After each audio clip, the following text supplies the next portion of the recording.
I think the world is resetting to the grave disadvantage of the United States. I don't think most Americans are aware of that at all.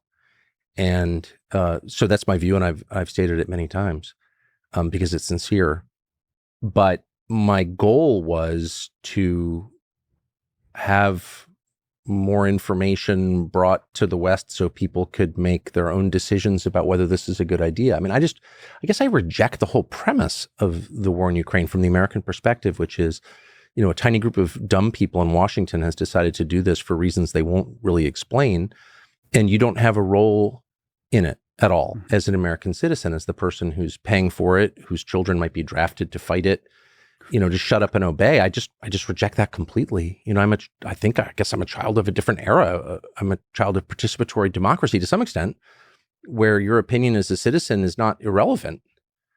And so I'm just, and I guess the level of lying about it was starting to drive me crazy. And I've said, and I will say again, I am not an expert on the region or really any region other than, say, Western Maine. I just don't, I'm not Russian.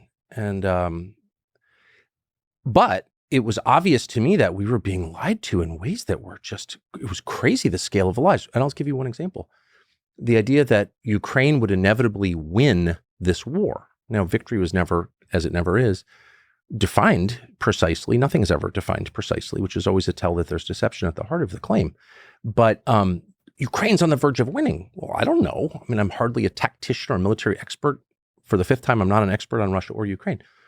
I just look at Wikipedia.